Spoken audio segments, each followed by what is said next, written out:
Saludos y bendiciones. Les habla su hermano y amigo José Mavares desde Venezuela.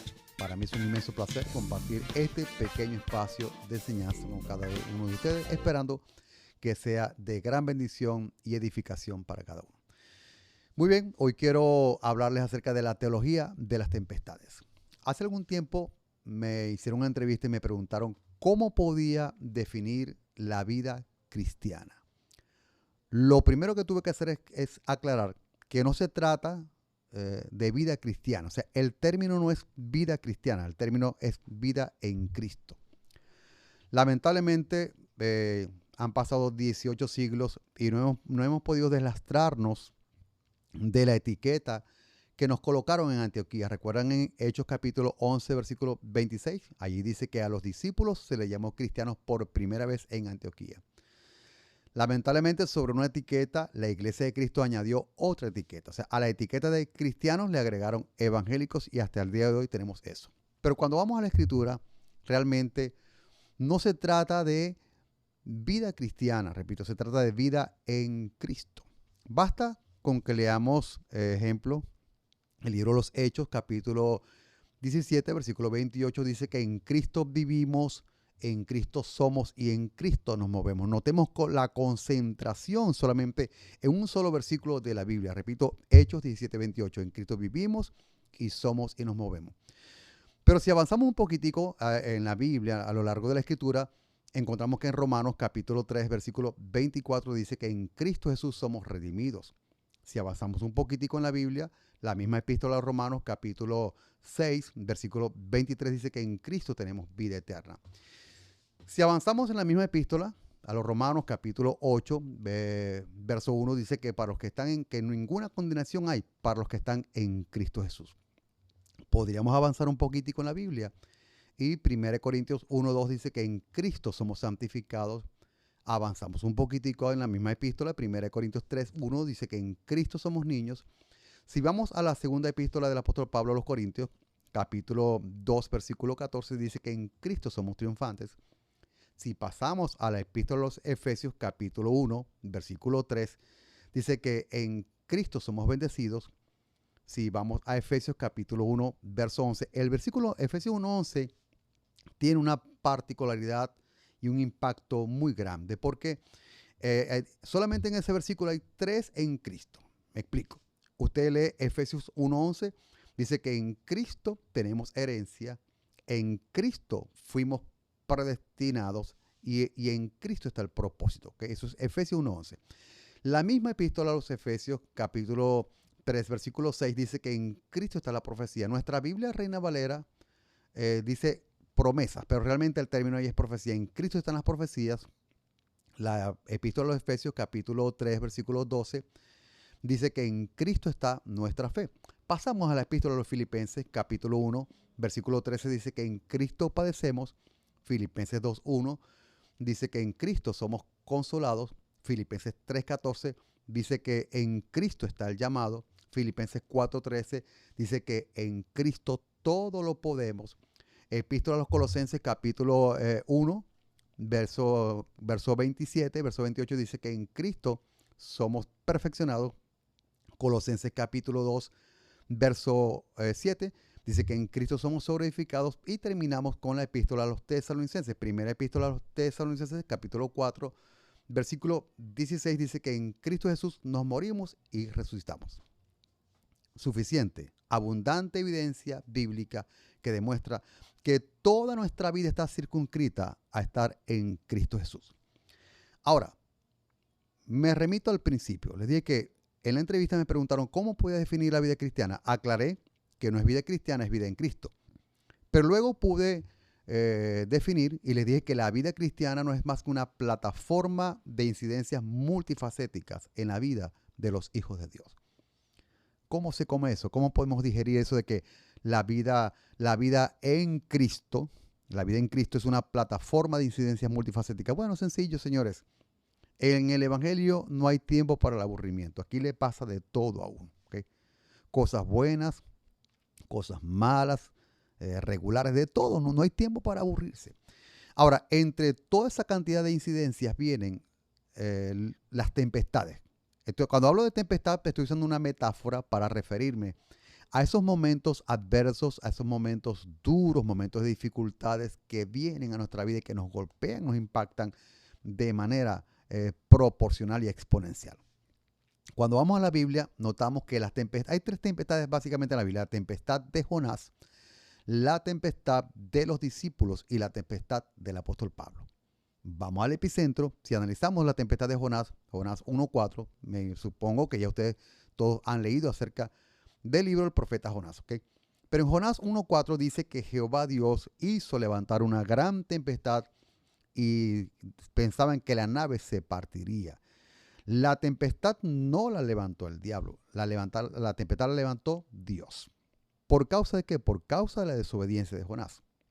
Cuando usted lee Jonás 1.4 y 1.5, dice que las personas que estaban en el barco, cada uno clamaban a su Dios, pero un momento tenemos que analizar qué culpa tenían los que estaban en el barco de lo que estaba sucediendo. Porque el causante de la tempestad estaba durmiendo. ¿Qué nos enseña eso? Que muchas veces nuestra desobediencia termina afectando nuestro entorno. Ese es un aspecto que nunca tomamos en cuenta. Que mi desobediencia o nuestra desobediencia siempre termina afectando a las personas que no tienen culpa. De modo que Jonás atraviesa una tempestad por desobediencia. Si vamos al Evangelio de Lucas, el capítulo 7, verso 22 al 25, impactante porque Jesús le dice a los discípulos: pasemos al otro lado. Me gusta la expresión del Señor. Él no dijo pasen. El pasemos implica que de alguna u otra manera el Señor quería estar involucrado en la navegación. Pero tomemos en cuenta quiénes estaban en la barca. ¿Okay? Ahí estaban los hijos de Zebedeo, Jacobo y Juan, y estaba Pedro, unos especialistas en la navegación. Asumo que Pedro le habrá dicho al Señor: bueno, Señor, un momento, usted sabe sanar enfermos, usted sabe sanar, echar fuera demonios. Es más, usted resucita muertos, pero en el barco mando yo. Es más, esta embarcación es mía, pues. Somos los especialistas en la navegación, de modo que tranquilo. Jesús habrá dicho: bueno, ok, ustedes son los especialistas, ustedes pueden navegar sin mí, no hay problema. El Señor se acostó a dormir, ¿oyeron? Cuando usted lee Lucas capítulo 7, el verso 22 al 25, dice que poco tiempo después de haber comenzado la travesía, se levantó una gran tempestad en el lago y se anegaban y peligraban. Y Jesús estaba durmiendo. Nos preguntamos, ¿cómo podía Jesús dormir en semejante circunstancia? Alguien dirá: pero que Él era el Señor, era el Mesías, ¿no? Dos aspectos determinantes ahí. ¿Por qué Jesús, contra toda razón y contra toda lógica, en una barca pequeña, 13 hombres? Las olas lanzaban la barca hacia arriba, esa barca se levantaba, caía sobre las aguas, el viento, el agua, Jesús golpeándose la cabeza con la madera, 12 hombres pegando gritos y Jesús durmiendo. ¿Por qué razón? Dos razones esenciales. Primero, Jesús sabía perfectamente la profecía acerca de su persona. La profecía establecía Mesías crucificado, no establecía Mesías ahogado. Jesús sabía que él no iba a morir ahogado. Primera causa por el cual Jesús estaba durmiendo. Segundo motivo, quebrantar la autosuficiencia de los discípulos. ¿Okay?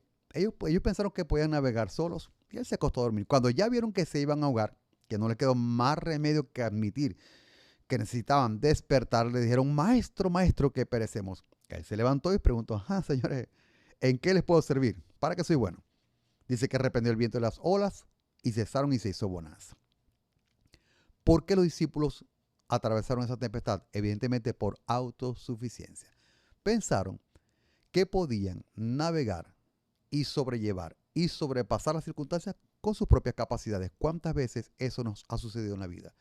¿Cuántas tempestades en nuestra vida en Cristo hemos tenido que atravesar por no haber tomado en cuenta a Dios, aún en cosas que aparentemente son pequeñas?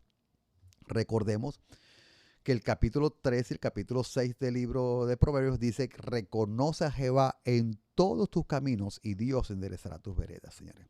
Tenemos que aprender a tomar en cuenta a Dios, aún en los aspectos más insignificantes de nuestra vida. Para ellos era algo cotidiano navegar. De hecho, estaban acostumbrados a bregar, a batallar con las tempestades, de modo que no era nada que sobrepasara la cotidianidad, pero que vean como un aspecto que aparentemente era cotidiano, desencadenó una situación con peligro de sus vidas. ¿Ok? Esto ha pasado muchas veces en nosotros. Hay personas que sufren o acarrean tempestades en su vida por desobediencia como Jonás. Otros podemos desatar tempestades, adversidades por autosuficiencia, pensar que podemos solo, que no necesitamos al Señor. Pero la tercera tempestad, Hechos capítulo 27, Dios le dijo a Pablo, Pablo, quiero que vayas y hables de mí en Roma, que testifiques de mí en Roma. Dios es tan, pero tan bueno y tan sabio, que siempre en lo que nos habla del destino, nunca nos muestra el camino, porque si nos mostrara el camino, las cosas que tenemos que atravesar para llegar al destino profético, señores, la mayoría renunciáramos. Recordemos que en la Biblia Dios se revela de 7 maneras específicas. Dios se revela como Dios de reino, Dios se revela como Dios de diseño, Dios se revela como Dios de pacto, Dios se revela como Dios generacional, Dios se revela como Dios de propósito, Dios se revela como Dios de proceso y Dios se revela como Dios de destino profético. Entonces, Dios te habla del destino y no te muestra el camino. ¿Ok? ¿Qué tiene que ver esto con Pablo? Bueno, Pablo, quiero que vayas y hables de mí en Roma. Nunca le dijo cómo iba a llegar a Roma. El capítulo 27 del libro Los Hechos, a partir del verso 13 en adelante, nos habla cómo llegó Pablo a Roma. Dice que iba atado en cadenas con un centurión romano llamado Julio. Desde el principio, Pablo, por revelación de Dios, supo que iba a haber problemas y le dijo, Julio, veo que va a haber problemas en esta navegación. Julio le dijo, mira, cállate la boca, entra al barco porque tú eres un preso. Tú no tienes derecho aquí, entra. Bueno, dice la Biblia que entraron abordaron primero una nave adramitena, ¿ok? Y luego llegaron a cierto puerto y se embarcaron en otro barco, un barco alejandrino, que iba hacia Italia.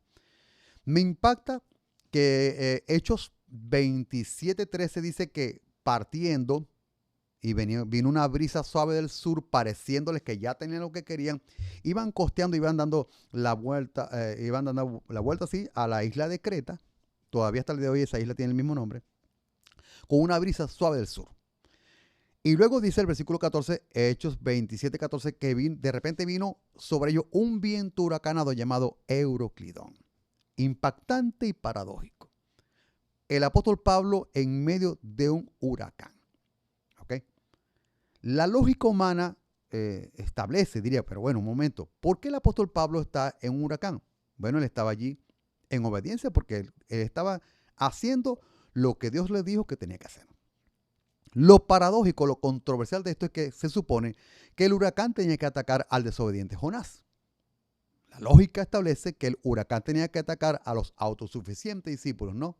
El huracán atacó al obediente Pablo.